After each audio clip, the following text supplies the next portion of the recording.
7. It is, it's a little after. Call the meeting to order. First order of business is a reorganization of the board.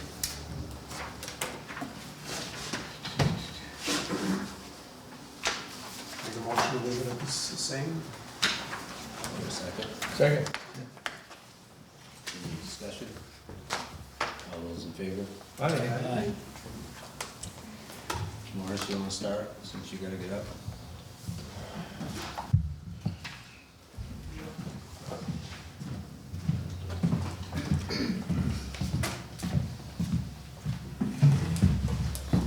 What was that? Tyler. He's here? Yeah, he's right here. Boy, you're quiet. He's not. Just because he doesn't have a new haircut. Yeah, that's right. Hair must be in your eyes, Morris. Didn't recognize, sir. You guys can talk about that. Well, I don't know if I didn't know that you were going next, but Tyler is here as a guest to talk about the North Road project. We have his sketches and everything that we need to go. Why don't we do the two together? Yeah. Okay, That's hold what I was on. gonna say, the same thing. Yeah. Makes more sense. Do you have anything big to report? Just on the normal? We talked about the Park 50 the last meeting, and we tabled it until after town meeting. Do you have any other big quotes or No. information so we can? No. Did you ever get anything from Hayes? No, not numbers, but they're pretty well same ballpark. They're all the same. Yeah. Well, I guess we can table it for another meeting. Right? Maybe we don't have. Sure. Looks like we got a full plate tonight anyway. Yeah. Next week, we get, if we're going to. Right. Yeah.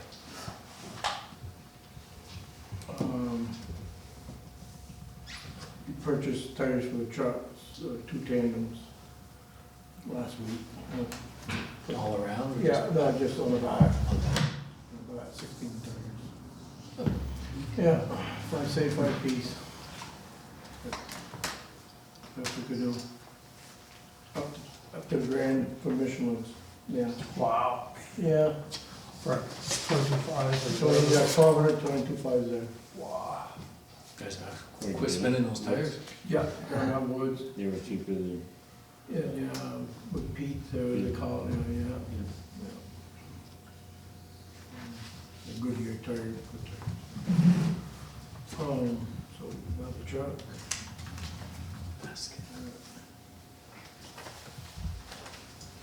I'm getting the grader ready for what's coming up here. She's all set to go, so. Those tires in fair shape on that.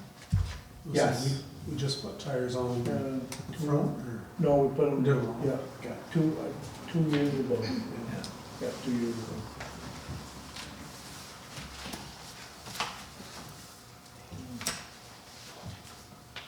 And the grants for the structure grant, they sent in yet, right? We haven't sent anything in, they're due April 15th. And we do have, last year, we did for our Class 2 paving highway grant, the Chester A. Arthur Road. And for 1.6 miles, it was estimated at $272,000, that whole project. And then the structures grant, and we didn't receive it. So we didn't get the grant and we didn't pay the stretch. The structures grant was for North Road, and the estimated cost for, this is right after the road, not That was Perry, after Perry. Parity Road, thank you. That's what Jim Horn did Yeah, there. there's about a 20-foot dip there as well, and it's, the estimated cost last year was $348,000. The maximum award for structures grants is $150,000. So there are a few ways that we could arrange money between our capital funds and ARPA funds, but we also have the big other North Road project to talk about, to think about. And these grants require a 10% match, 25%, excuse me. 25%. And that's money not in kind or? That can be in kind, it can be in kind. If we arrange the project so it utilizes highway crew and the engineer and also the whatever contractor we go with, it can work out. That's what we did, I believe, with South Road, Yeah. and we saved some money there. So, I suggest that we go for them. We can always say no if we get to a point where, you know, we get offered the money and then we realize that the money, the accounting is not quite right, but I'd like to say that we So should. the paving one, we don't need a match here, right? Oh, the paving, no, it doesn't have a match. It's the structures one, which is pretty. Right, because that Chester Arthur Road, Yeah. have you been on it lately? Uh-huh. That's right. From end to end. I've ridden it 3 or 4 times of late. And Mark Magnan was talking about it, I could see what he's talking about. These are lotteries as well. It depends on how long it's been since we got the grant and who Usually it was a applies. 3-year cycle. Yeah. Should be We coming should out. be, we should be close to 3rd year this year. Yeah, seems like it should. Hopefully we can get it between the 150 we got for Yeah. paving anyways and that, Be a good stretch on it. yeah, well needed. I guess that's all I got to, Well, you're on. My turn. Yeah, Go Tyler. ahead. I'm Tyler Billingsley with East Engineering, engineer helping you guys out with this North Road structure here. I do a lot of mostly small town projects, a lot of roadways, bridges, culverts, that kind of thing. So this is kind of right in the wheelhouse of my typical project. So I was just gonna walk you guys through the plans really quick. We can skip over the documents because we're kind of more the fine print, but just give you guys a lay of the land of what's going on. I usually have 3 sheets or something like this. The first sheet is basically an introduction sheet, you know, a general location map of where it is, and then some of your basics, your span, which is 12 feet, your highway loading, it's a precast box, the drainage area, and traffic count. So it's just a general layout of the first sheet. You hop down. All right, so this is the site plan to get you guys oriented. North is straight up the page. The kind of the blue with posts is the guardrail that's out there now. And you can see kind of going left to right on the page, there's an unnamed tributary that's going under the road now. It is a pretty deep site, as you guys well know. This structure follows the V-Trans hydraulic study that was previously done for you guys. It's a 12-foot by 8-foot precast box. I probably do, I don't know, maybe 5 or 6 of these a year. Between camp and SD Ireland. So this is a good size for a precast box. They're really slick structures because they bolt together so fast. Everything's fabricated off site and swung into place and bolted together. So it's a lot of digging, but the actual structure putting together is a day, maybe 2. It's the same alignment as the old structure roughly. I rotated it a little bit.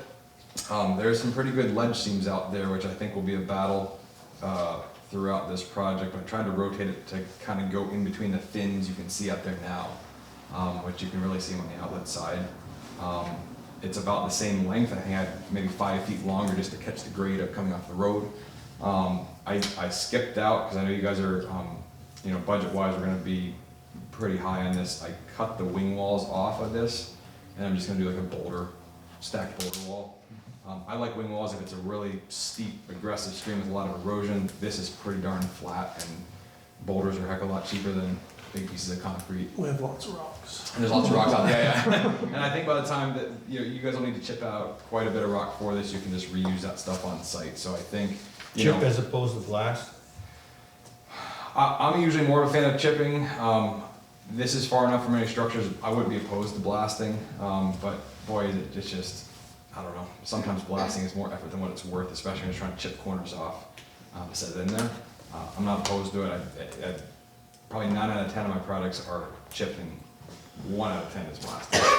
That's just usually the blasting, you know, getting it just right, not over blasting, not Okay. rocking the structure next to you. It's, I'm not against it, but it, sometimes it's just more tricky than what it's worth, I think, on these kind of projects. You can go down to the next page, Kathy.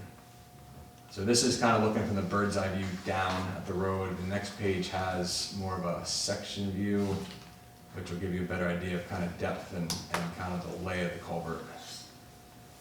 I don't think she heard you. Oh, Kathy. Sorry. sorry, you hop down, maybe zoom out a little bit and hop down one sheet. I have only these sheets. I think you're on page 2 of 3, so just go to page 3 of 3. Oh, it's not scrolling. Oh. Sorry, I'm not sure. It's delayed. I didn't realize it wasn't reflecting my. What's the length of the culvert? 105. I think it's 100 out there now, so I'm a little bit further, just to catch that kind of grade as you're coming off. I'm not widening the road, I'm not changing the slope or the crown. It's just basically getting that, 2 horizontal, 1 vertical slope to catch it and finding that catch point, which is a little longer than what's out there now. Right now, there's a pretty good dip on the outlet side, not real stable, so it's just to get a nice stable grade coming off your road shoulders down to your head walls. I'll try to describe the next sheet while this is uploading, but it's basically a section view showing that culvert laying down, trying to follow that natural stream channel and have that stream run right through it, and then showing it built up off of that back up to your road prism. What I typically do for a site like this, which looks like it's all been filled in years ago, is have the contractor, select the good stuff that they're pulling out, the good granular material, and reuse that. If they're pulling out some just soupy muck, that gets tossed aside and pay for some imported material to, firm up the road prism. I just look at it froze. I'm not sure why, so I'm trying to reconnect here. Hopefully this shows things. That has to be backfilled around by sand, right, probably? Yeah, there's a window right around the structure itself, which is more like it's a V-trans structure. It's more like a sand bedded with stone, and then from there it's just more your either bank ring gravel, whatever you have in there, bank ring gravel, something you see dense grade. And, call pack every 6 inches or a foot or so. I do about a foot, yeah, and it depends what it is. And I usually have them proof roll it too with a loaded truck, just to make sure there's not any, heaving or pumping as you're going through, just because this is a deep cut. I also like to have them, I don't care how much they roll it, compact it, whatever. Mother Nature and gravity do wonders for compaction, so not having to pave it for something like this, probably 2 weeks. Let traffic pound it down with a temporary gravel surface. Even an inch of settlement, 2 inches of settlement is enough to make you not happy, and letting it settle out over a couple weeks just goes a long I way. gotta say, the one we did down below it was not as deep, and we left that for a month or so. Yeah, sometimes leave it a month. The longer the better, really. It just takes a little bit of Good rainstorm helps. good rainstorm helps, and just just the traffic every day of just kind of vibrating that into place just to get that last little bit of settlement out if you're gonna have it. Oh, there we go. Now we have it. So top right, you'll see kind of more of a detail on exactly what that structure is going to look like. Well, a lot of the structures now that you're required to do, you need fish baffles or sills, or they go by different names. It basically helps hold the material in the bottom. They do make you bury these about 2 feet. So you dig it. It's to get it through permitting. I don't know that it does a lot of good in a site like this, but that's what you have to do to get it through permitting. So you dig it falsely low by 2 feet, roughly, and then the contractor's got to fill that bottom in with like a stone boulder combination. So Is that for fish? Huh? Is that for fish? Yep. Regardless, if we run into ledge, So the 2 options you can do for a site like this, and I kind of waffled back and forth, and certainly can change it, is if you go 4-sided structure, 4-sided box, you gotta fill it in. If you know you're gonna have ledge for the whole run of it, you can do a 3-sided box and cast in place footers that run along the side. The risk with cast in place footers is if you don't hit ledge, they make you go at least 6 feet below that stream bed for those footers. So it's a bit of a gamble. There is ledge out there. And I do probably a third open bottom structures, 2/3 closed bottom. Pouring concrete in a 35-foot deep hole has its own challenges. Forming along ledge is also a pain. I hate cutting up their forms and that kind of stuff. So it can be easier, but like I said, it has its own challenges to pour 105-foot strip footer trying to chase that profile ledge down just to set a 3-sided box on top of it. And deal with ledge. I'm just curious if Yeah, no, it's a good site question. conditions allow you to It's pick a it good up. question. If you can, I mean, I have it sometimes where you can see ledge that's sitting above that stream channel and you can just chase it right on the top of that ledge. You know, there is a pretty good scour hole on the outlet side, which makes me think that, you know, you might be digging a bit for ledge. And in a lot of these sites, it seems like you'll hit a seam of ledge, it'll disappear again, you'll catch it again, so you're just fighting it the whole way. So you just don't know what you have out there until you dig up the site. So I think pecking out ledge is probably a little bit better option, which is why I went with this. What I do to make sure it's fair for you guys and fair for the contractor is in the contract itself, I usually do basically a lump sum item for all the knowns. We know we're buying that structure, we know we're digging out this many yards, replacing the guardrail, repaving it, but have contingent prices in there for stuff like replacement backfill and pecking out ledge. So carry a couple 100 yards of ledge removal, and if they use all of it, it is what it is. If they don't need it at all, you don't pay for it. If they use more, you pay more to keep it fair to the contractor, really. It's the only good way I've found to do it. Make sure you're not getting gouged with prices or try to avoid obvious change orders.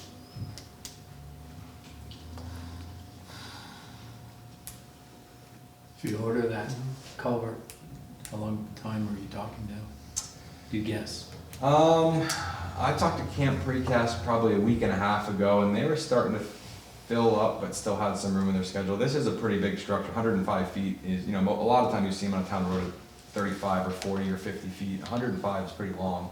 But I would think they could get it by, you know, second half of summer, early fall at this point. You guys are kind of up, you know, schedule-wise. We're gonna have to talk to Kathy about this. In a perfect world, you do all the design work, and then you do all the permitting work and do all the right-of-way work. Then you go out to bid. I think because of your time frame of potentially losing the grant, you'll have to start overlapping some of those. You'll have to do, you know, you might not have the permit in hand, but you'll be out to bid already. You might not have the right-of-way completely signed off on, but you'll have to be out to bid already. If you did it in the perfect sequence, you would get it in time for this year. And then you miss out on the grant opportunity, I think. That being said, you know, these kind of permits, you have to get permits, but they're almost always a sure thing. It just takes time.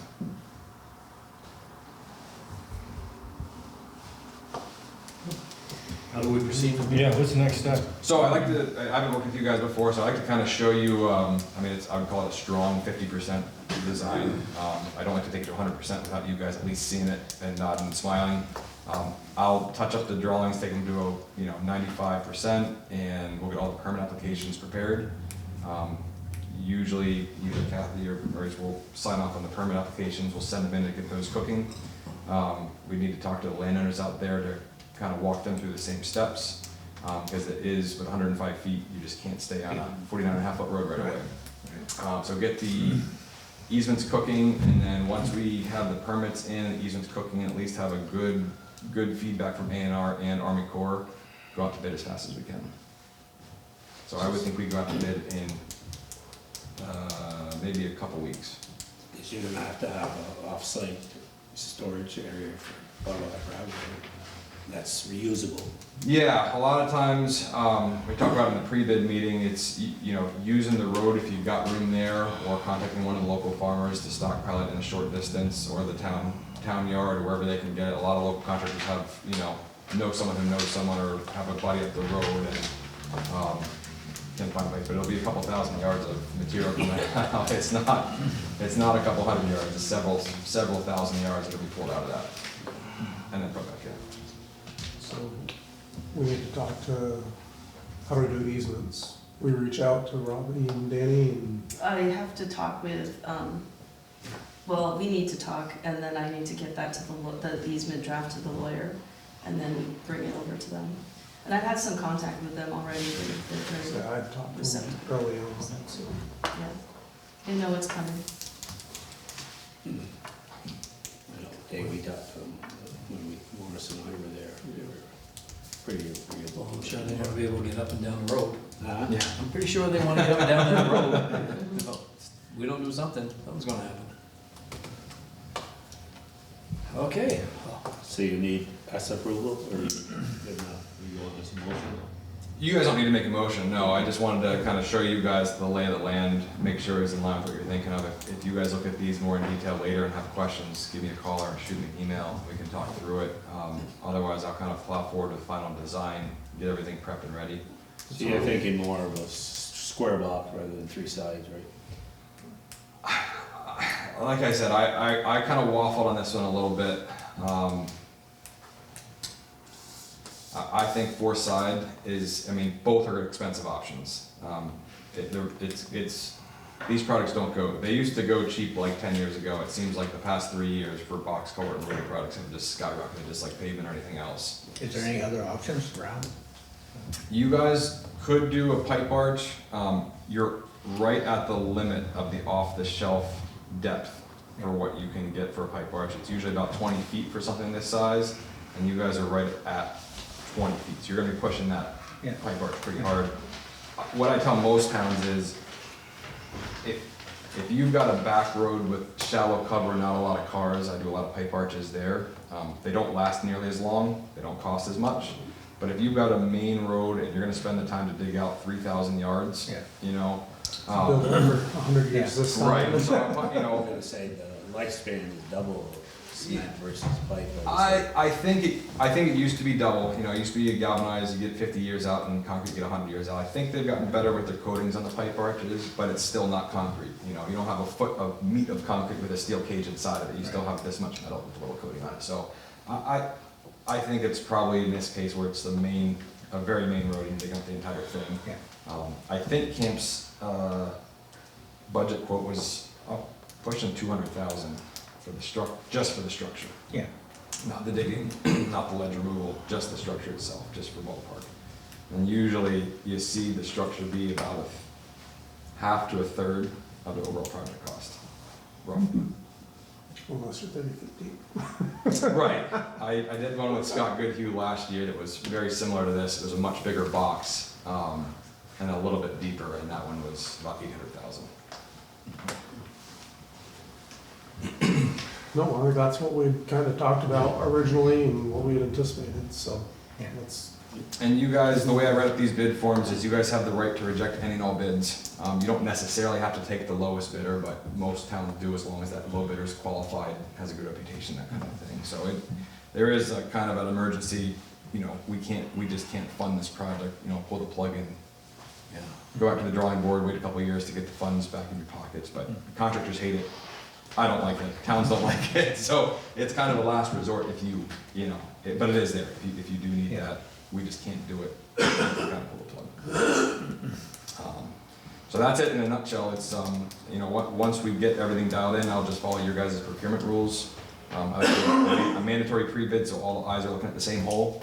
I'll do an addendum, answer all the questions, take care of all the paperwork, all that kind of stuff. I'll do the bid opening here with you guys. And then it'll go to you guys. I'll write a letter basically saying, hey, we opened this many bids.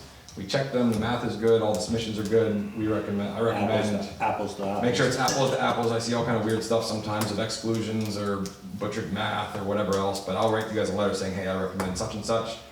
You guys can, it's your money, so it's your decision. So you guys decide and make a motion at that point to award it to wherever you want. And then once you guys make that a motion, I drop all the contracts. Box gets ordered, and we wait until the box is ready. That's kind of the sequence of it. Sounds good. Okay, good. Thank you guys, it was nice meeting you. So you couldn't start ordering lot? You can sometimes do it. I think it's, I like, and towns ask me that a lot. I like to have the contractor order the box because then it's under their control. If something goes wrong, if something's not cast right, if there's a question, they own the box. If you guys order it and something's wrong, or it gets delayed, or a piece is wrong, you get a contractor with a 40-foot deep hole in the ground saying, you know, where's the box you promised me? So I personally like having contractors order the box. But I do a couple a year where the town has a strong preference, and they want to order the box ahead of time, and I'm fine with that too. Well, how about how about a heads up to camp that says final design to come, but save the capacity, save the save the spot on the line. Yeah. Because we're definitely gonna do it. Right, the only, I wanna say problem with that is, I don't sole source camp when I spec this out. I can, if you guys want me to do that, I can. well. So I say, there's only 3 contractors, precasters that can do a box like this. It's Camp, SD Ireland, and Mitchie's out of New Hampshire, and they're, unless you get over on that side of the state, they don't come over this far too often, so it's really Camp or Ireland. But it allows the contractors who are bidding it out to That's fine. get pricing from That's both, fine. you know what I mean? Yeah, definitely. Let's just go. Yeah, let's get to 95%, get Yes. everything Let's keep rolling. this thing Do it rolling. right, do it right. Yeah, let's get it, keep it rolling, you know we wanna get this thing going, Yeah, so get the paperwork, we'll get it signed to our end. And a lot of these contractors like to do these projects kind of later in the summer, early fall anyway. It's a little bit drier, weather's a little bit nicer. Fills in a project, What's that? fills in a gap. Yeah, it fills in a gap. I do have this road being closed. I think I've got either 21 or 28 days on there. I don't remember off the top of my head. I know we talked about a bypass road early on. It's a miserable site to do a bypass road. You think? It's really expensive. So unless you guys are gung ho on keeping that thing open, I would recommend just close the entire thing for, like I said, for a month. Get a good detour up that's signed, put stuff on Front Porch Forum, put up signs, you know, whatever. And people are gonna not be happy about it, but it's probably save you a couple $100,000. Oh, that traffic 100 over bucks. the Parity Bridge. That's a little scary. Just go up to Wands's, go straight up. No, there's options, we'll deal with that when we get there. Yeah. Let's get yeah, things moving. thank you. Yeah, thank you Good guys. shape. Oh, good to meet you. Yeah, nice meeting you guys I'm too. Dave, Gavin, Ron, Brian, Tom. Nice to meet you guys. And like I said, if you guys look at this closer tonight, tomorrow, whenever, and you've got a question on why something's the way it is, just give me a call and we can talk through it. Randy said you were a good man to get hold of, so No, good to hear. that money you slipped and worked. Gotta get it done. Have a good night. Thanks, Tyler. What's that? You know the first one up here, and that big culvert in there? Yeah, Berry Road? Yeah. They haven't looked at it. Of what? I think they're trying to get their ducks in a row on what, if that's. I don't have it done yet. Yeah. Make sure they don't do it at the same time as this one, because that's my way here. They're not nearly as far along as you guys are. So they haven't looked at it. That thing is You gonna said be- tonight. That's gonna be a big one. It's a massive drainage area and that's, it's gonna be a really expensive project and it serves, I mean, it more serves you guys than them, or like, there's no houses out there, so. They haven't, I haven't heard. I'll let you know if I do though. Take care, thank you. Yeah, thank you guys. Okay, I just want to make sure I didn't miss you. So St. Patrick's Cemetery is right here. Right, yeah, green That's fine. Thank you. See you next time. Right beside it.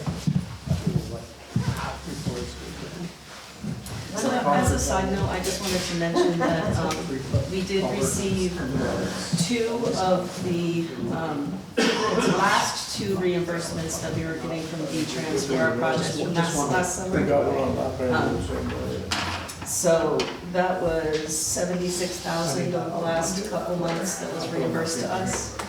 And our road crew got a really nice compliment from V-Trans about the Lapland road work. So I just wanted to mention that. They said it was really great. Good job, Mo. Good job, Mo. Mo got his haircut, so his head can swell. You can see where it is now. That's that weird hat, keep it tight. Yeah. Picking up Steve here. What's that? No. What was that scenario? It looks like David Orton is on the list of visitors, but we have public to be heard as well. So I'm not sure if you want to go public to be heard first or David next. David's on the agenda, so let's. I deal public always, actually, my neighbors would like to kindly express themselves, it might, allow us a little more opportunity to, address their concerns. Is Jason up, Kathy? He's on, yeah, but if you want to go after public to be heard, then, I think it would be more productive. okay. Is that okay with you? Does anybody want to speak to the proposed wind project discussion tonight? I might, Okay. but not now. I may have questions to Jason. Is Jason on? He is, so it sounds like that they prefer you to go. Yeah, would you like to, He's muted at the moment. Jason, can you hear us? Well, That top right hand corner asks to unmute of his face, okay. asks to unmute. If you click on that, it,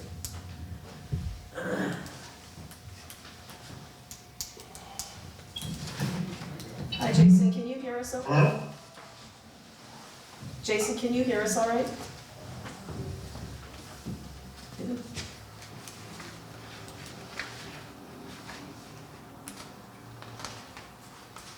you muted again. You did.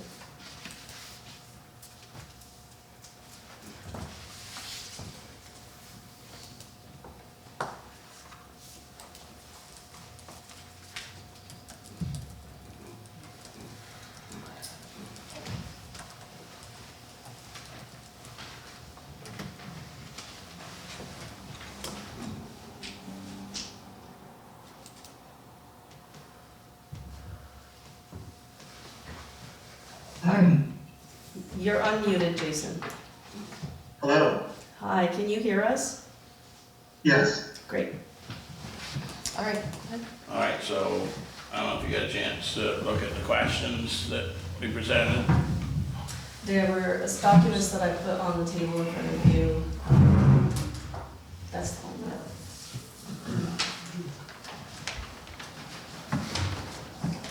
Okay, first and foremost, of course, we did get a 6-month extension so that we could do our best to address everyone's concerns. And we're in the process of writing a formal letter in response to memorandum number 2. Our general arguments are, how does the town plan explain that the turbines would be in proximity to the pond? How is proximity defined? And how is regulation warranted as the wind turbines are outside of the pond district? The turbines are in the agricultural district next door. What methodology or clearly written standard is used to determine an undue adverse impact? Does the lawyer have credentials to determine visual impact? Was an expert consulted to determine adverse visual impact? We object to the public discussions and the visual presentations being made at select board meetings without us being present. We would ask that we be given advance notice if there are public discussions, and would like to ask that select board members not make photo presentations if they do not have credentials. We plan to mitigate over 6 months to avoid a costly PUC hearing for everyone. We do not think that making the wind turbines non-visible is a reasonable mitigation. At 8,500 feet, the turbines have a tiny signature. The visible impact should be judged from the shoreline or on the pond. And we'd like to ask for time to do a presentation at the next meeting to review the definitions, regulations, and the methodology used. And we are planning to formally petition a mediator from the PUC to help us mediate the plan. So I guess I'm asking if, we could get on the agenda for next week for a more concise presentation.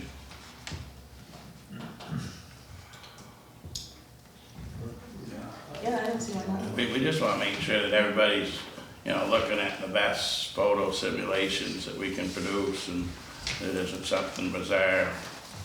Because I think a lot of folks that were disturbed were thinking that, you know, there was gonna be some monstrosity built on the shoreline, and that's not the case.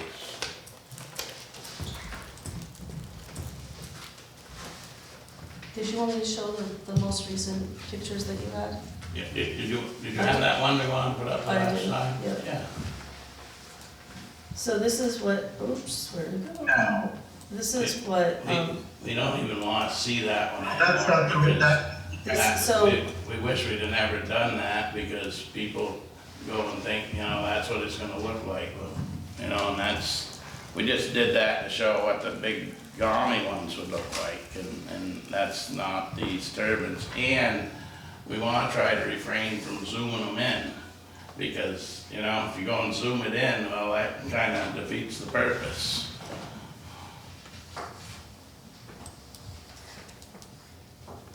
so do you wanna tell us what we're looking at?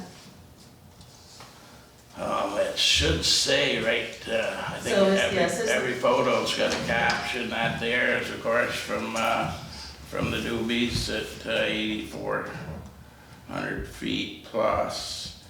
And without zooming them in, it just looks like you're gonna have to look for them. Doesn't look too overbearing, I guess, in my humble opinion. So that's, and this one is the zoomed in one.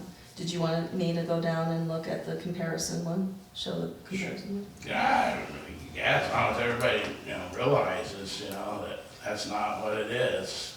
So You know, I this, can see that if you thought that's what it's gonna be, you know, but, you know, we're just looking at, you know, a little sweet. so this is a comparison, this is what the large wind turbines would look like You if know, you were going in that route. right, I mean, But we're this gonna isn't what compare. it would look like. This is And- what it would look like. And, you know, ours would be, you know, lucky to even be seen from most places. And even where you have a good advantage, I mean, we're thinking the top half, which shouldn't be that intrusive. I mean, we just don't wanna get in a position where, you know, we're backed into a corner that they gotta be invisible, and then somebody can see them, and then what?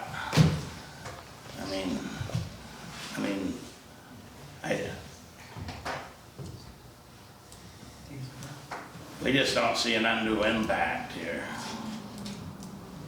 And, you know, we don't agree with the attorney's opinion, and that was pretty wishy-washy. I mean, the words he used weren't that precise.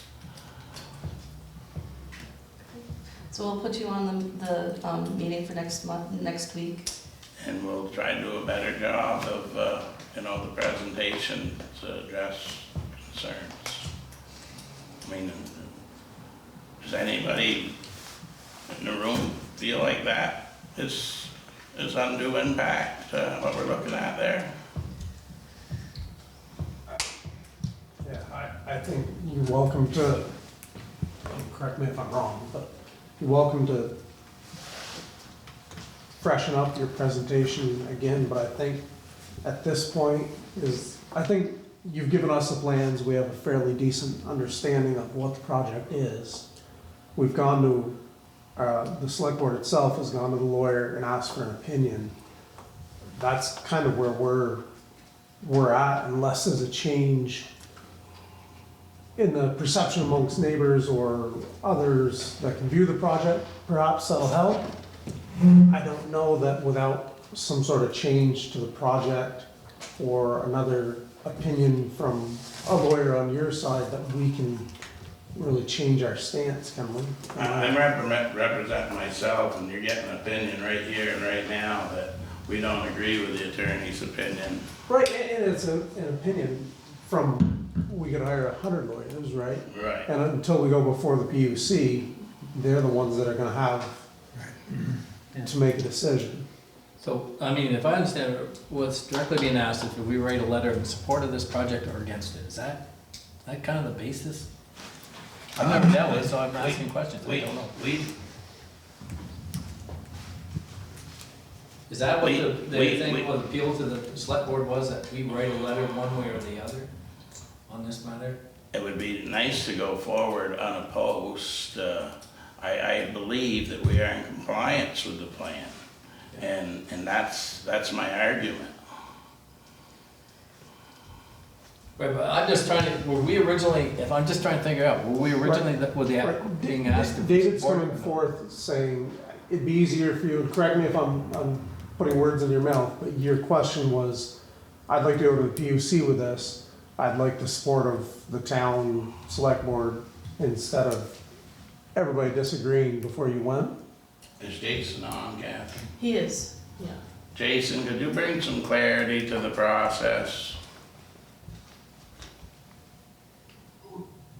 I'm sorry, Well, are you asking me a question? I was just asking if you could bring some clarity to the process and how we would much rather go forward in harmony with the residents of the town and the select board, that we would prefer to address their concerns before going to the PUC. Sure. It's nobody's interest to drag this out over a year and a half. It costs a lot of money to have a PUC hearing. Everybody has to hire lawyers, and everybody has to hire expert witnesses. It's a very long, drawn-out process. And we would much rather get to the truth of what the true visual impact is, and then we can address it. So it's our goal to meet the community approval and the town approval and not go through the PUC hearing. We believe that the impact of these turbines are truly minuscule if the photo presentation is properly presented. And then the average person, if they were to see that photo, number 15, at 8,500 feet, will not have an objection. We just want a fair presentation, That's it. Do you feel that you can present? I don't want you guys to present the same thing in the same way and expect a different response, right? If you want a different response from us, I'm just talking out loud here, don't,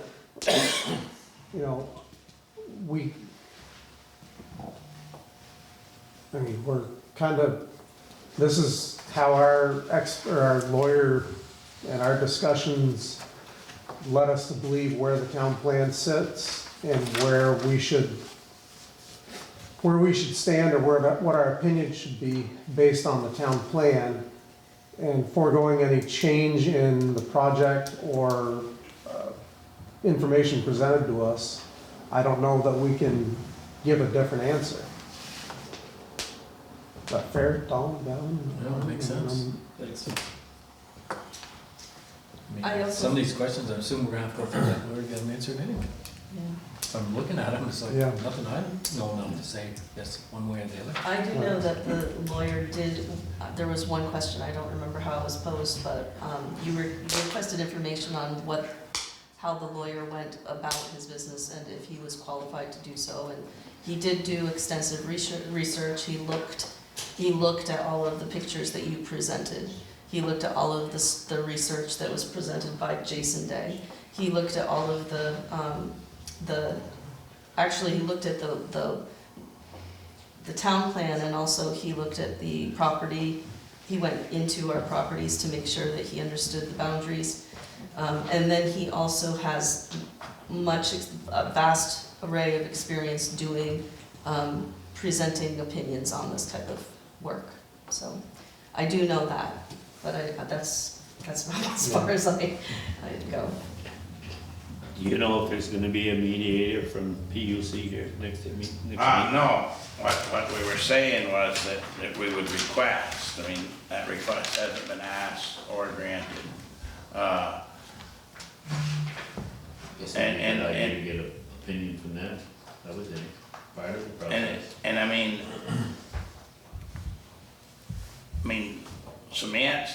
the answers to those questions would be most helpful.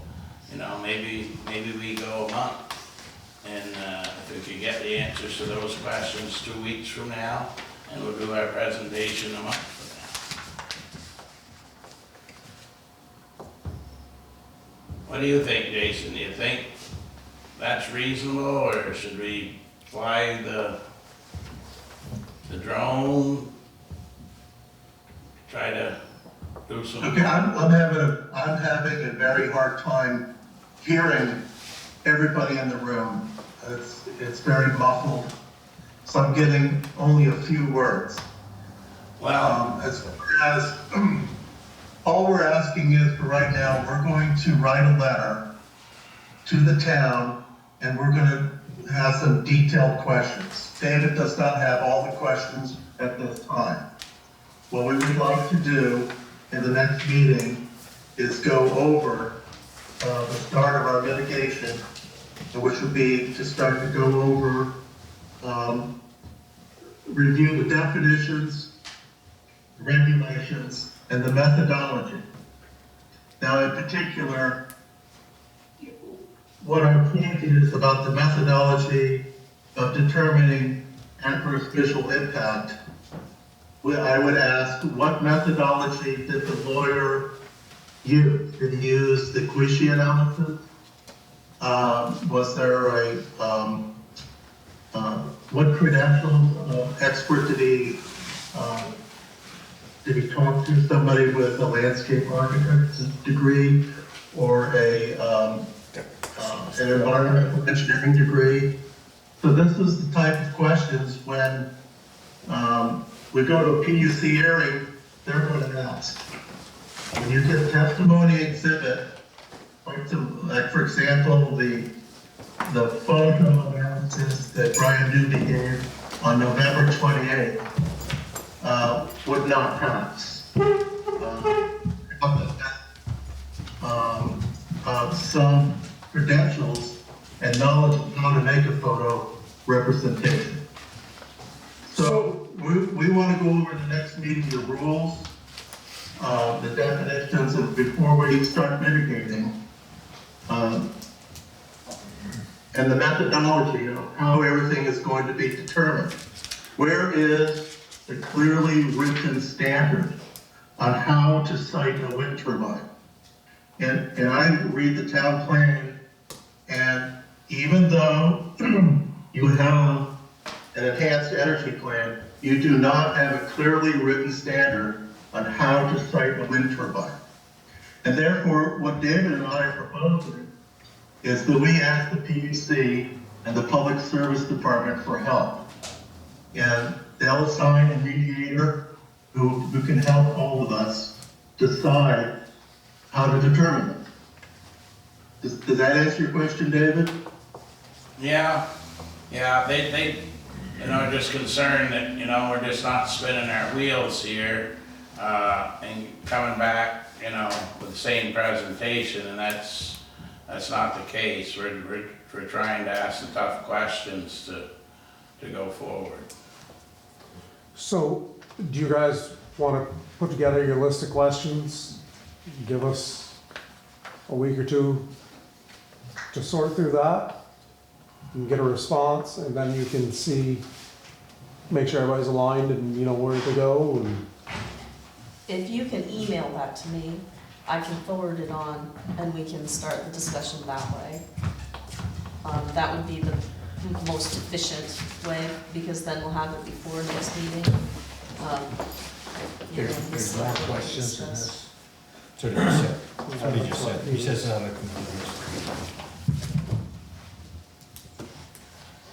Very good, so we'll present the rest of our questions, Jason, and do we stay on the agenda here, every 2 weeks? Seems like we've got comments every 2 weeks. So the public Sorry, to be Kelly. heard section of the meeting, because it's a public meeting, has to be, people have to be allowed to speak at the meeting because it's a public meeting. We don't necessarily know what people are gonna speak about.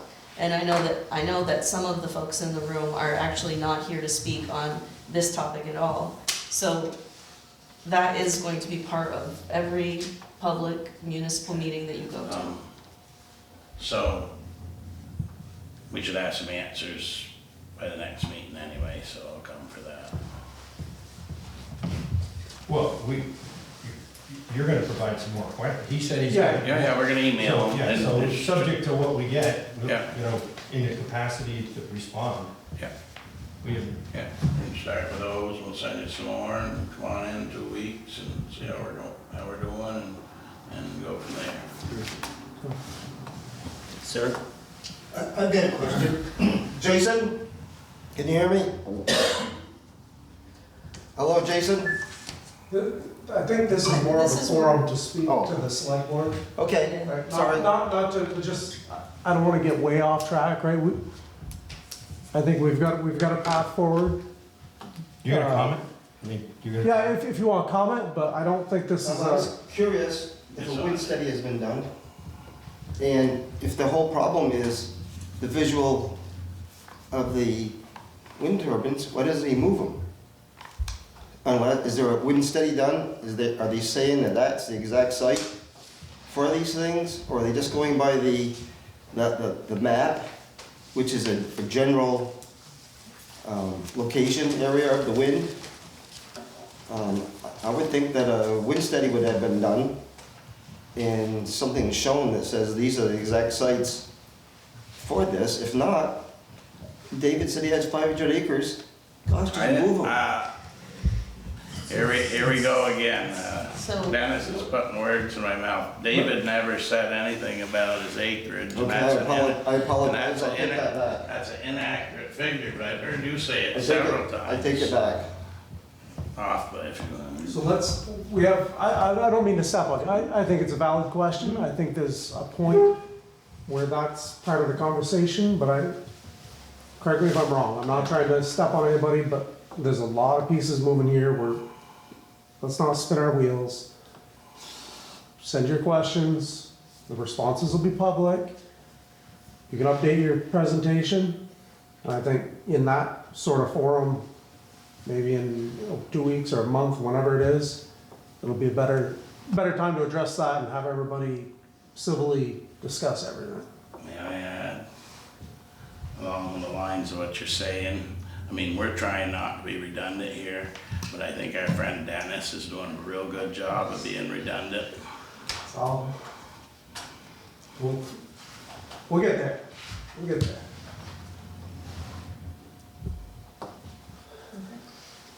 So is that how we're leaving this? Because we got other things and I want to go home. Yeah, it sounds like David's gonna send some a letter of questions, a document of questions to me. I'll forward it out to the 5 of you in preparation for another conversation and to be determined, at what point to be determined.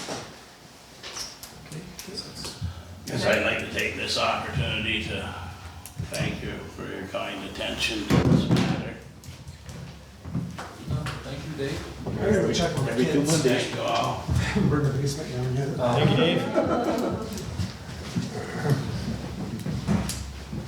Do you want to recognize the other public to be heard? Well, are you here about, Me, my shop. yeah, that would be Executive session. So that would executive be an session. No, executive. no, I meant that, I didn't, just out of respect to, Right. Well, some of our folks are here for, I don't think they're on the agenda though, right? They're No, public to be heard. there are some topics later on in the meeting that are gonna be discussed. But if you have something that you want to speak about, Greg. if you have something that you'd like to I say. think we're not only waiting, we're both that subdivision that's proposed. Okay, so you're here just for that agenda item? Correct. And then Shiloh, Okay. Do I come up? Yeah. Sure. So the, Does this need to be? there is a you may, as a select board, make the decision to enter executive session because this is a discussion about facilities matter that we haven't decided on, so. Okay. Quimby The Hill. minutes dated 27 February. I'll second that. Any areas of discussion? Thank you, Melissa. All those in favor? Aye. I'll make a motion, we approve the warrants. I second. Two things done. All those in Okay. favor? Aye. Do you know how to get somebody in the waiting room, Melissa? Have you ever done that before?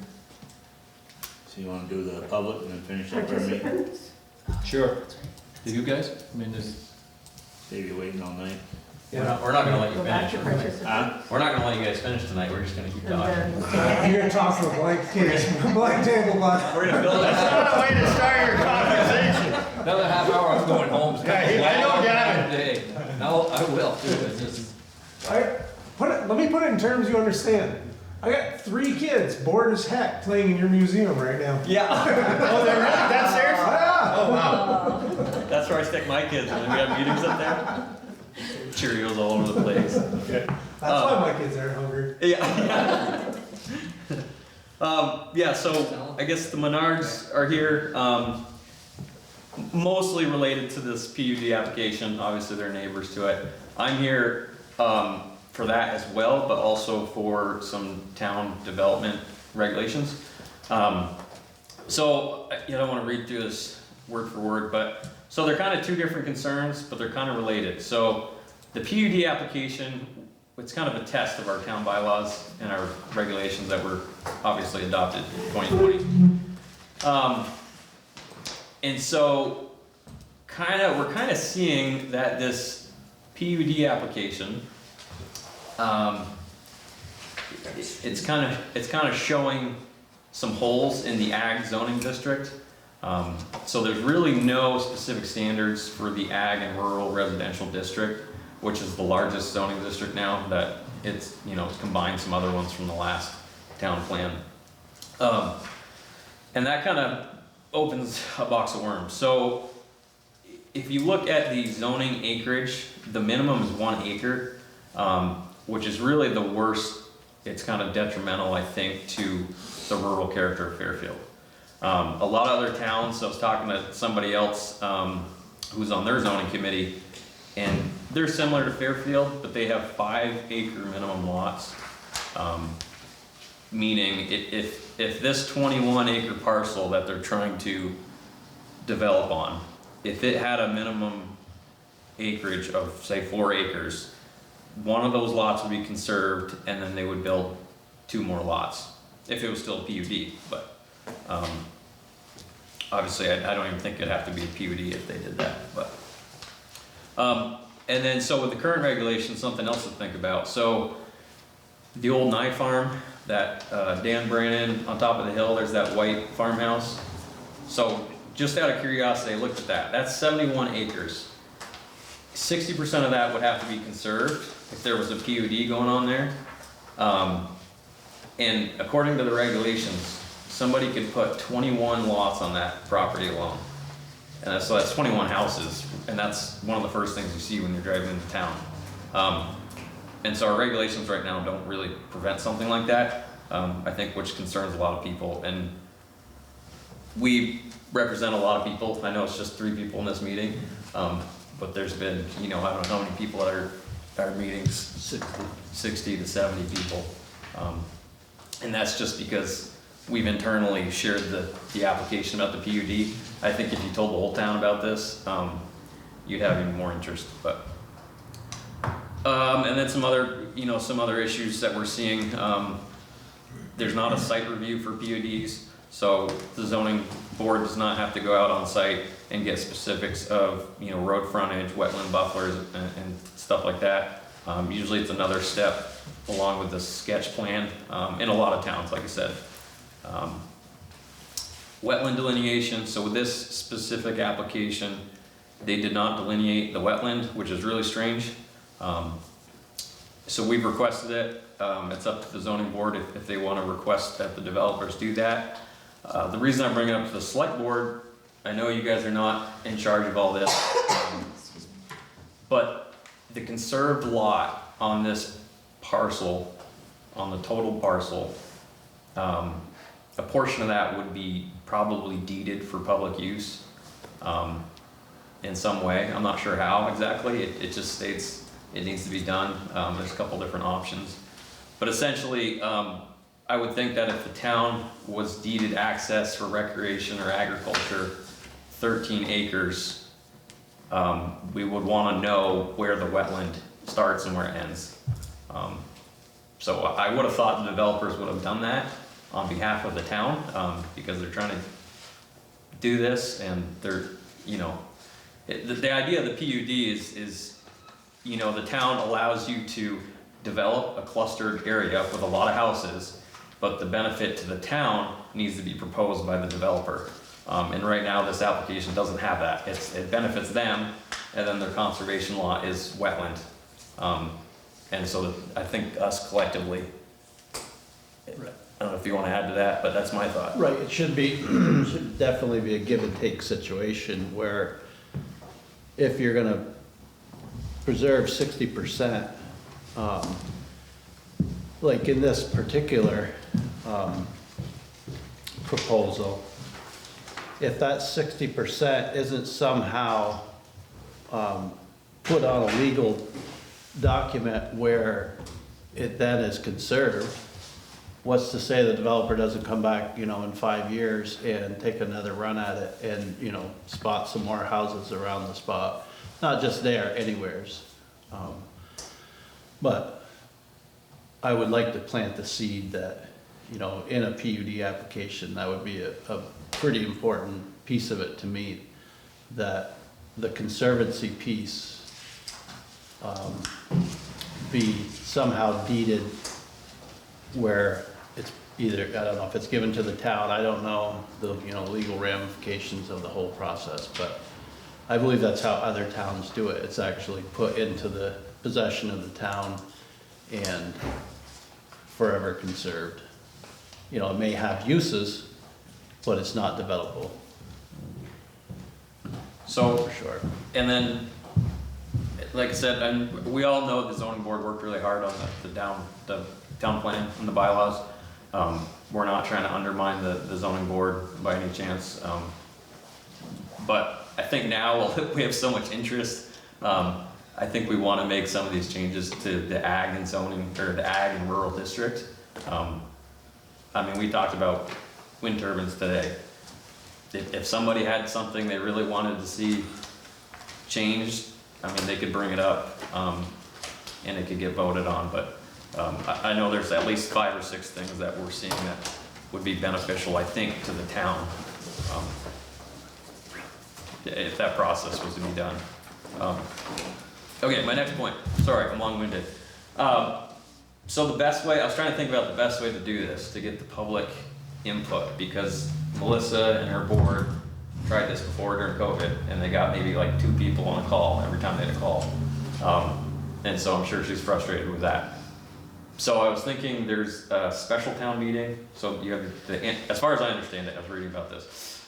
You can have an annual town meeting, and then if 5% of the eligible voters in the town petition, they can get an agenda sent out to hold a special town meeting, which essentially would be the public discussing anything on the agenda that's specific, and then you all would be there as well, and there could be motions to vote on what's on the agenda. It's kind of a longer process from what I remember. It's like a 60-day notice has to be given to the town.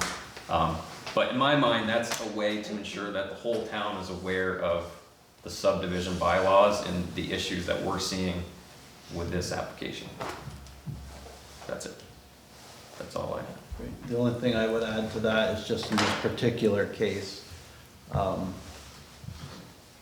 would caution that it should be viewed as the same playing field as anyone going forward, which means that, you know, an update, amendment to the town plan as far as the ag zone and the references to what qualifies a PUD, because it references a certain section letters, whatever, say C to D or C to H. It's quite a few different line things, and they're not in there. The only thing there is in that particular section is a 7.8, I believe, A, and it's supposed to be B to H, I think. But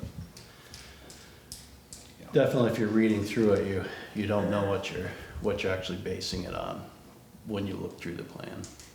Melissa, when we did this process with regional planning, they were involved or guided us through this whole thing, right? Yes, very much so. Albert, just so you know, 7.8 is supposed to be 7.9, and if you Okay. just look beyond 7.8 to the next one, it's simply a typographical error that none of us. Absolutely, I agree with that it's either omitted or It is it's not something. omitted, it's a typographical error, and it's not 7.8, it's 7.9, it's all there. Okay. I guess my point would be if I was looking for it, it said 7.8, I'd expect to find it in 7.8. You're right. I don't know though You're if it's absolutely right, it's a 7.9. typographical error that we all Yes. missed. Absolutely, and we figured as much. So that's But just to something get it about corrected. David. I mean, Oh, it can be corrected Yeah. without an issue, but the information is all there, it's just, Is this the first PUD we've had in a while? it is the first PUD period, yes. Period. So the deal on Jewel Road, that was a different time period, different thing? I mean, that's the only concentration I can kind of think of with that number of houses. Well, Tim Reed, Yeah. Tim Reed's a fairly sizable subdivision. Jetties is fairly sizable. But no, this is the first PUD we've ever had. And I was trying to remember back to when Chuck did his. And we didn't have PUDs then. Right. Remember the metal lane had to be, Yeah, it was the Kind of same sort of interesting. idea, but. yeah, concept, I guess. So when a PUD happens and there is a conserved piece, there's a few different methods of them making it legal. One of them is deeding to the town, one of it's putting in a conservatorship.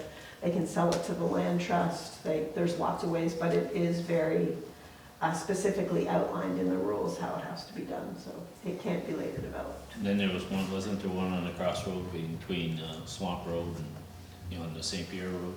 Jetty, the jetty Yeah, one. that's what the Yeah, jetty- jetty. That wound up being 3 or 4 lots. Uh, What did I hold Well, he's probably not all done. on? Okay.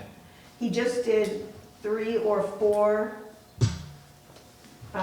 last year or the year before, and his initial one up top was, I think, 3.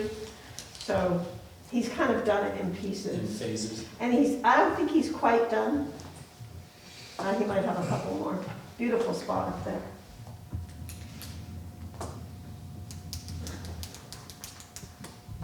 And you guys don't have to comment. We're not making a motion, we just wanted to make you aware. I think we all trust the zoning to, Well, it's like the first time, this is the first one we've dealt with. yeah. We're all in a learning curve with it, Yeah. unfortunately. But this is the right approach. Yeah. Yeah. And, I mean, we don't wanna, Conversation, get people involved, but not go Mhm. pitchforks and yeah, bayonets. right.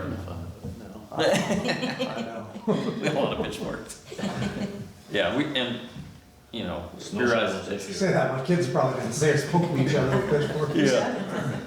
And it's not, we realize it's not Walmart that they're putting in, but, one of the last page in that document I gave you, these are kind of the high priority things that we got from the group when we met.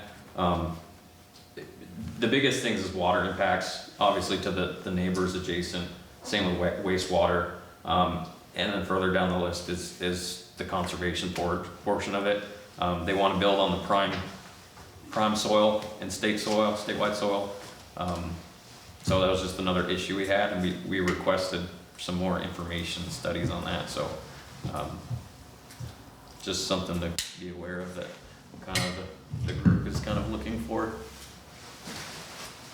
Well, I don't understand why people get concerned. It's the first time we've dealt with this, so I guess we do the first one, we'll make sure we get it done right. Right, I agree. And I think things are gonna change in town. I just don't see that.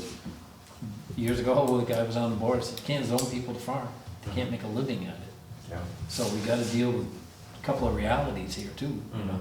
But I definitely think the thing should be looked through thoroughly, so that we're all, in the end, everybody said, well, we did what we thought we ought to do, Yeah. rather than just let something slip by. Right. So, You guys got anything else? perfect. Appreciate your time. Well, guys. appreciate you coming, and keeping us informed, and we're open to ideas on things. Do you have a copy of the, that? Yeah, there's a, Yeah, I'll give you mine. Nobody gets really upset. I didn't draw anything bad on it. I need that. absolutely not. It seems they. Just if I read. Those are the ones that we brought. My nip is not read. Yeah, there you go, put you right to sleep. Good night. Thank you. Good night. Don't let me forget the kids that done that, first of all. I rolled into school the other day. Oh, yeah, don't, when you leave. I don't saw a forget. couple get in the back, one got in the front, put the truck in gear, and Oh, Laura turns around and goes, "Where's Noah?" Oh, no. He's at school. Kathy? So actually, we have Stephen True here. I don't know if you wanna Oh, What, poor jump guy. ahead, bring him ahead, or we Sure. can do my report first, but No, go ahead. Stephen, okay. So, Stephen, Got him out of the waiting room. Did we want yeah, to he's go out of the rate. executive to talk, employment? This is what he, just one of Doesn't those. matter. I hired him last week. yeah, I think this is benchmarks. Benchmarks in terms of. Yeah. trial. Steven, I asked him to unmute, so hopefully he's coming. Steven, There he is. Steven. We're in open session. Would you feel more comfortable going into executive? Or are we gonna get into details of the contract, or what do you? I'll leave that in your hands. I'm gonna be honest with you, it's, the sound quality is very difficult. So, From where I'm sitting, it's quite difficult to hear any questions you might have for me. I'm sorry. Where is the microphone that we're using? Kathy's Plug in the computer. microphone. There's a microphone on the table over here. Is that the one that we had? Yeah. Okay, I didn't know about the plug-in mic. Hang in there. Good thing we got a big guy here. No audio on this. But to answer your question, no, I don't think you need to go into executive session. This is a follow-up from,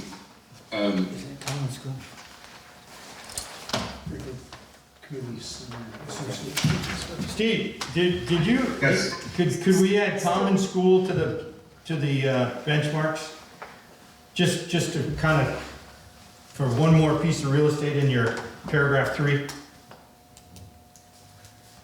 Hold on. I'm sorry, Ron, can you repeat that? Well, we get later on the agenda, common school next steps.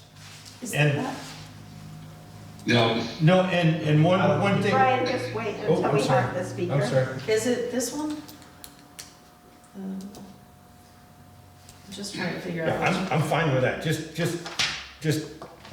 USB What does audio it say? device, right under microphone. You got it Okay. plugged in. How about now? the sound quality seems to have improved. okay, yeah, I'm not speaking for Ron, the could you board. repeat what you said? I'm sorry. Steve, I'm looking at your document, I think the heads are nodding, everyone seems to be very pleased with it.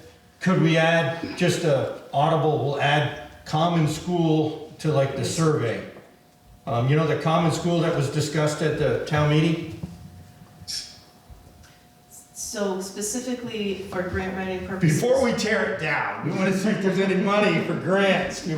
Oh, so, yeah, You know what I mean? You know what I'm saying? Just, I have a file that I can hand to him. okay, I think it looks good. I like Stephen's mother suggested, said, is there any chance we could take that top floor off and just lower the floor? Yeah. just I tear like it that one. Then down. someone was telling us about the plank upstairs. And incredible, like 24-inch planks. Yeah. So Stephen and I did spend some time together talking about where we've been and where we are as a community in terms of interests. And he's gonna get up to speed on everything at some point, but we did work on this together. I think it's pretty reasonable. Yeah, looks good. Yeah. Yeah, looks good. Is a village designation, that's just an application Yeah, it's- you were filling out, right? I mean, it's really not that much, but he Yeah, said no, he would be willing to do it. Oh, That should be your. Done. Don't you do that? Okay. I thought we voted on that. Steve do that. Oh, It's just I think we made a motion Why on don't we let that. Steve do Oh. that? You made it. We still got that insurance thing we wanna get numbers on. Have you gotten any more info on that? So say that one. Just Sorry. let's finish this, let's So finish. that- I'm just saying, let Steve do this if he's willing, So can I I some would more like time to- for that insurance Sure, stuff? yeah, definitely. The health insurance. No, the Your buildings and all property your. insurance, Oh, okay, all right, that right, stuff property that- casualty, okay. I did, yeah, I have an update on that. That looks good. Steve, I think it's a great start, looks good, 3 months, it's great. So we did talk about a start date. Stephen is available to start, I think the 24th, is that correct? I think you lost. Can you hear me? 24th, Stephen?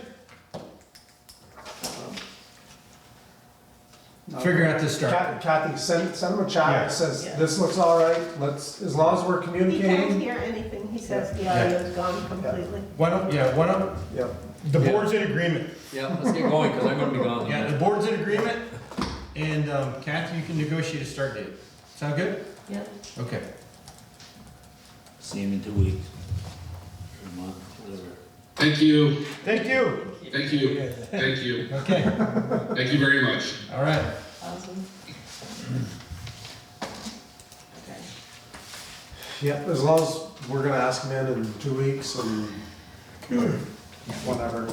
Yeah, I We're think he going. was gonna come every other meeting. Yep, Yeah. perfect. So, in terms of the audit for the insurance, I found out that there is going to be a, penalty that we will be running into if we change insurance before 6 months. That was from VLCT. In regards, they asked me to look to see, and they do have a penalty. So they said most insurance companies, if you switch halfway through the year, that they'll, before the halfway mark, they'll have a So do we penalty. know we're switching? I can't. Do we get a good quote? So we had to sign on to something, some kind of insurance as of February 1st, because that's when. That was a legacy, right? It would all fall apart if we didn't. Right. And that's, we did talk about that in the meeting because we had Right, a deadline right then. yep, And we had to pay it, so otherwise everything would have been uninsured. right, but that's the legacy insurance, right? That's the legacy Yeah, insurance. so, okay, so we So won't pay a we're- penalty, we'll slide forward to 6 months. So we are, the audit, the process with VLCT is underway. They're looking at what I've given them and they're gonna give me information back. That, of course, may change when we get to a point where we can actually switch, but it's on its way. Okay, and we did get a quote that was favorable to the legacy? So the, Or do you have to do an audit before we get a quote? Is that what the? so the audit for the insurance that we've had happens every year, starting February 1st, to decide if the previous year was correct. And so, yes, I'm working on that now because they started, I think that was the February 1st, as soon as we signed on, they go into the audit process. This is what we did last year. Okay, I don't know but, what's but the whole conversation, I might miss it. No, The it's, conversation was, we have a legacy provider, right. and we looked at VLTC having a more favorable terms. We And- haven't gotten the terms yet. Okay, so then, So we got the terms of haven't gotten a quote on the price. They have the information and they're moving through that information to give us information of the quote. okay, And then so once- we're still once we interested in, Right, seeing if there's any savings. right. And when the opportunity, like this 6-month penalty thing Right. is, we'll evaluate when we got. And they asked me, what they asked me was, locals, they said, go look and see if you would get a penalty, because Don't normally there worry is. about that. Well, just a minute, I'm gonna speak for just a second. There's gonna be a penalty if you do this. Do you still want me to, they wanted to know if I still wanted them to give us a quote, and I said yes, because you're waiting for this and I think it's important. So they're gonna do it and then they'll up it, Yeah, right. if we decide to Right, do it. yeah, we get like what the penalty is, Right. or we wait 6 months, or 3 months, or 4 months, or Right. whatever it takes, yeah. Right, but Okay. they need to get us a quote, or we need to get them information, whatever. It's been Right. a year and a half of Right. waiting on it, so it's, Right. I get it, it just, it's a Okay. big chunk of change here. So, let's see, we got our preliminary audit numbers to compare with the NEMRIC accounts, I'm working on that. I received all of the ARPA closeout materials from all of the entities that have received ARPA funds, and the ARPA Vista is available, so all of the final reporting can go in, and that's due April 1st, and then we have the grants that are due April 15th. So those are the road grants, which I'm just gonna submit similar to last year with new updated prices. I completed the MRGP mapping compliance updates, which is when we fix our back roads, our dirt roads, all of the ditches. We have to upload a lot of information to the map. And we're working on insurance. So that's basically where I've been over the last couple weeks. The zoning administrator land development subdivision application materials, we had talked about in the last meeting, and there are people who have been asking for digital copies of things, and we were going to ask other towns how they handle that. And what we found out is that some do only hard copies, some put everything on the website, and some provide electronic copies if requested. And Melanie's really suggesting that we provide electronic copies by email if they are requested, but not post them online. I checked in with Matt, he said we do have room online to put them there, but she thinks it would be more efficient to just send it individually. The cost increase, she said that if we did it that way, where she's sending it could be up to 2 hours a week. And she wanted to mention that she already has higher than usual workload in 2023. When you say electronically, you're talking PDFs, not PDFs. PSGs. Right. That would be the only one you do on this way. I mean, the concern was before that people were requesting we put everything out. You're right. That was our biggest worry about doing it, and the cost thereof. It could it could be everything that we do. If we decide to do one thing, there might be an expectation. We're not obligated, but there might be an expectation that we'll do, all of the projects that we do. I don't know. Yeah, I think we're comfortable. My opinion is, I think we go with Melanie's advice, stick with PDFs upon request, Mhm. and kind of monitor the situation. I don't think. Let's really keep wanna- it modest. Yeah.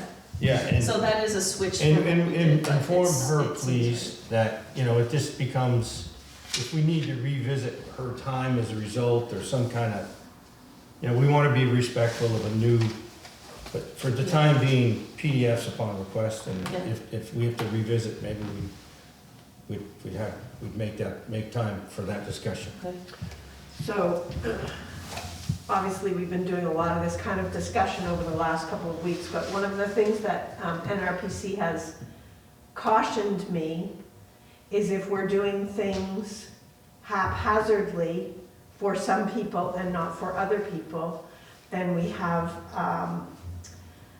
an issue, because people will say, well, why'd you give it to them and not to me? So if we're doing PDFs on request only, What do we do now? Yeah, so people come in to the office and get what they want. Same thing. Same thing. I mean, that's the same. I'm just offering you the caution that they gave me.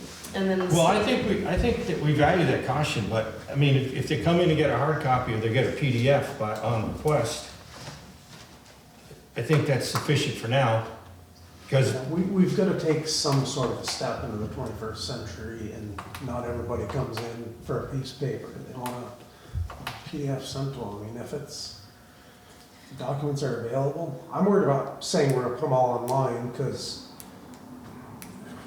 well, I'm worried about her, I mean, from an administrative Yeah. expense for her to feed that's what so I get your point, I get your caution, but I'm saying, let's take the first step and make it clear that it's upon request. So there are no towns don't have policies on this. We also discussed, do we need a policy? There are no towns in Vermont that replied to our question that have a policy on this. They have internal practices that they've adopted.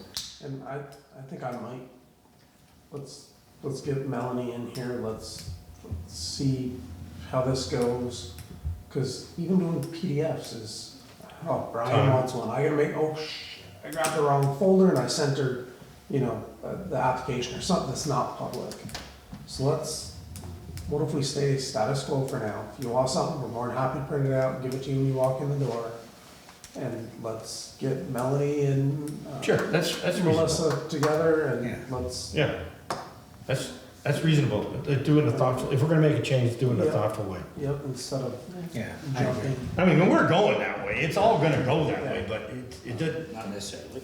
yeah. I mean, you're giving them access up to 5 days a week. What, here in the office? Yeah. Yeah. But I mean, let's, that's, you're not let's, denying them it, Right. so they have to drive. Just a note, if she comes the next meeting, the 28th, I'm only here from 7 till 8. if she comes, we'll throw her in early anyways, she's Yeah. got a baby with her, so. I'm So- only here from 7 But till it 8. may be something let's take a look at status quo. Yeah, she didn't have to come to the next meeting. Yeah, If we're so gonna I status just wanna quo, say if- that this information was emailed to me and I can forward it to you. And then if you have questions for her, maybe we can ask her. No, 'cause Yeah, I was less interested, my own bias to that question, I was less interested in what other towns are doing, I was more interested in Push. what would it take for us to be able to do that, given our IT? so that's what I'm Yeah, she said building on. up to First, 2 hours a week. No, First, I meant like, Matt said that it would be fine. right, okay, that was a question I was most interested in. so Yeah, Matt's- I wanna build, right? I think it'd be good to get Melanie in here, there's a lot going on, we haven't talked to her in Okay. 6 months, a year. Right. And let's say, hey, let's make a note of how many are you handing out? How many requests are you getting for it? Let's build this out, because reality is, this could be a chunk of the budget next year. Yeah, If we wanna move Mm-hmm. to this is sure. it's another half-time job for, Yeah. Kristen or somebody. It's, technology's great, but it costs money. Yeah. So, As I said, status quo looks pretty good. yeah, Okay, so I'll invite her unless you want to, but I'm happy to just reply to her email. Yeah, let's not do it the 28th, because I'm only here for an hour. Okay, Do it the one after that or okay, something. the first meeting April. I make a motion, we defer the next two items for the I next make a motion meeting. we adjourn. We can't defer the zoning thing. Oh, I thought we had it. We did not. Oh, okay. Oh, yes. We did not. When I said next two, I was saying Bridge 51, which I asked for, the common school, which, so I didn't mean to say that. It's okay. We can't defer it because our zoning meeting is on the 1st of Okay. next month, so. So you're making a motion to defer Bridge 51. We'll just, when we get there, we'll just, yeah. Okay, so one of the things that they, at the meeting that they asked us to do, or actually prior to the meeting, they asked us to involve NRPC because it's our first PUD and we don't know what we're doing, basically, is what they told us. So I've done that. We had the senior planner come to our zoning meeting. He actually gave some good feedback from how it was handled and some things that needed to change, which was good. We asked him if they would be willing to offer us some assistance with this specific PUD. So there's a couple of different options that they are offering. They can prepare a comprehensive staff report on the final plan application and then come to a final hearing to answer questions. They can prepare a brief and a focused staff memo on the final plan and then come to a final hearing. They can assist with drafting a final decision, and they're also offering to do training sessions for us so that we're better equipped to deal with it the next time. There's been a tremendous amount of interest in the bylaws, which in my 20 years we've redone the bylaws, I don't know, 4 times, maybe more. And I've never seen this much interest. So I think this is the time to capitalize on it. Like, this is the time that, okay, if they really want to do this, there is a grant available in the fall to redo bylaws. And Greta suggested that maybe we would like to jump on the bandwagon and get in on that, if you're willing. She also suggested that this is maybe the time that we should start thinking about changing the way the board works and making 2 separate boards, a ZBA and a DRB. So the planning commission would have more time to focus on town plan, and then the DRB would be doing just the bylaws. It would mean 2 boards instead of 1. I was gonna say, do you have enough volunteers for 5 that? people Well, serve on the no, board. except right now I have 60 people at my last meeting, which I've never seen that. I think in 2000 maybe 2000, 2001, when we did that huge thing, remember? When we had, NRPC came and we had like, at the school, we had 100 people. None of it ever panned out into anybody following through with anything, but they talked about permit limits, like that was back when we still had permit limits. And we had a lot of interest, but we have 0 now. And Tori said it was during COVID, but it was much pre-COVID also, and we still had 0 interest. So it's a modernization grant opportunity that maybe we should capitalize on. But it's not till, I think it's the fall, I'm just looking. With who? I don't know. NRPC, no, whatever they do.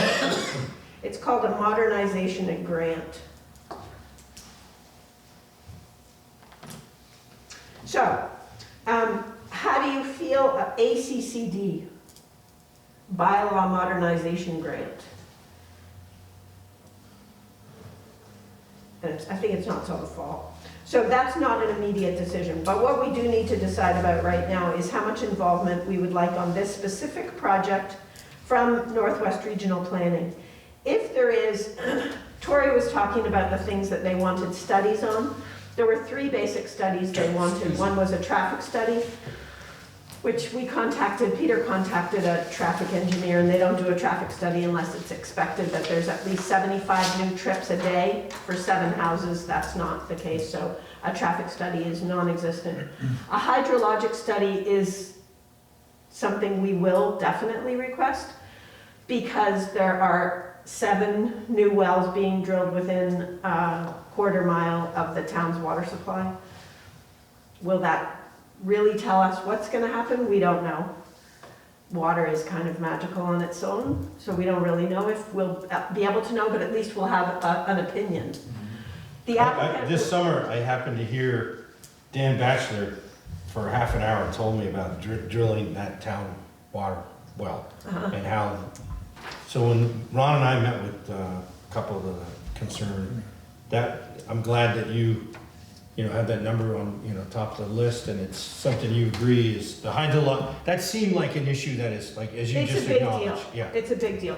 And then the other big issue, there's 3, traffic, water, and ag soils. So what they're focusing on is that the conserved land, the whole goal of it is that you conserve land that is prime ag. The definition of prime ag, unfortunately, is nowhere. It's not defined. It's true that there hasn't been a study delineating whether or not that is a wetland. We can make that happen. It's a hayfield. That's what it's been for as many years as it's been a hayfield. Septic, I understand their concern about septic, but septic systems are magical these days, and they probably don't have anything to worry about. We could force them to shrink the lot size and therefore expand the open land. Right now they have them on 1-acre lots. We could tell them to put them on quarter-acre lots, and that would expand the open agricultural areas. We could push the homes into a smaller space and move the septic so it has a bigger buffer between the property and Albert's. So there's lots of opportunity, things that we can ask them to do. Some of the things they're asking for are already in the law or in the regulations, so it's not of a concern. But what I need you to decide is, can we engage NRPC? Their feeling is we can probably make the applicant pay for it. Only one of the options is one that they'll charge us for anyway. And they said it would be about 20 hours, so I would imagine that's a couple $1,000.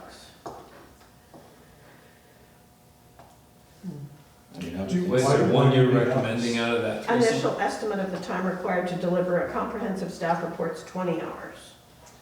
Yeah, If you what want would an independent technical review, that would cost. You guys are your own board, you have a budget, we don't have We're gonna knowledge blow or- our budget with No, this. no, I know, I Just so get you that, know.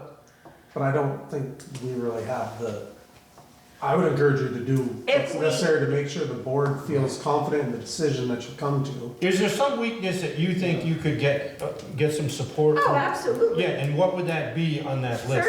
30 years of technical experience on land use. Yeah, well, what I'm asking is, Versus us. you gave us like 3, Oh, the choices? Yeah, Yeah, we just wondered if there was one that had more priority. yeah, which, or 1 or 2, I mean, Yeah. I think anything that we ask them to do, we'll have them review the project and look at our bylaws and say yes or no. Yeah. And that's what we want, is their That'll work. opinion. yeah, do it. Whatever, do what you need to do. And then you can look at the 60 people that are here and saying, hey, this is our first one. We got some people that have more experience. The select board has encouraged us to, reach out and develop, this isn't a lot of money, but certainly it could help with help you. If it helps you, it Yeah. helps, yeah. So the last little piece of it that you should know about is what Tori was talking about with the Nye Farm. Dan is saying to me what his plan is. Let's not use names and things, just, Okay, I mean, he's the property owner. yeah, but just, And he's not planning 120 houses. His plan is a senior living facility, a couple of very high-end houses. Is this the one in the village Yeah. court? Yeah. And he This is couldn't- the other property he was talking about. yeah. Yeah, he couldn't do 120 houses because it's in the village and we don't have, A, there's no PUD in the village, but B, we don't have the water capacity for it. Yeah. So we wouldn't be able to supply the water. And there is a line in the regs for any development, undue adverse effect. So should we discover that there would be a hydrological study that said this project on Church Road would be an issue, that would be an undue adverse effect potentially, although we don't have anything that says undue adverse effect on our water supply for the village, but. So yes, I think that having NRPC help us is a good idea, because this is the first time we've had anyone care.